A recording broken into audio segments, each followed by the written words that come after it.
sang a de la valeur devant Dieu. Parce que l'âme qui vit dans le sang a la même valeur devant Dieu, peu importe l'âme de la personne soit-elle. Mais seulement, dans le monde spirituel, tous les sangs n'ont pas la même valeur.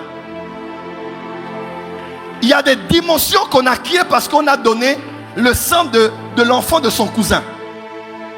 Et le sang de l'enfant de son cousin est la monnaie qu'on paie pour avoir cette position. Mais elle ne t'amènera pas au sommet.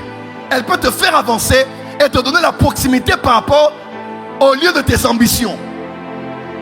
Après, pour aller plus loin, on peut te demander le sang de ta sœur.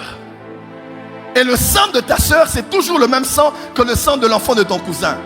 Mais le sang de ta sœur est beaucoup plus puissant que le sang de l'enfant de ton cousin. Pourquoi? C'est en rapport avec la proximité que tu as avec la personne. Et deuxièmement, le niveau d'importance que la personne a dans ton cœur. Parce que là où est ton trésor, c'est là où... Lorsque ta sœur meurt, tu vas à un certain niveau d'autorité. Mais quand tu vas aller plus haut que ça, maintenant on va au niveau maintenant de... On a besoin de ta mère. On a besoin de ton père. Et quand tu donnes ta mère, tu donnes ton père, tu vas à un niveau plus supérieur. Ton père et ta mère sont importants parce que c'est eux qui t'ont donné la vie. Mais laisse-moi te dire, le sang de ceux à qui tu as donné la vie est plus important que le sang de ceux qui t'ont donné la vie. Quand on te demande maintenant ton fils, ta fille, là tu sens que ça devient plus pesant. Parce que ton père a pu faire sa vie, ta mère a pu faire sa vie. Mais l'enfant qui sort de toi, c'est un autre sang.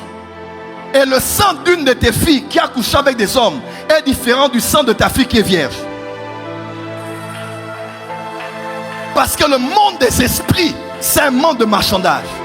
C'est un monde des vendeurs, des acheteurs. C'est un monde des marchandises. C'est un monde des monnaies.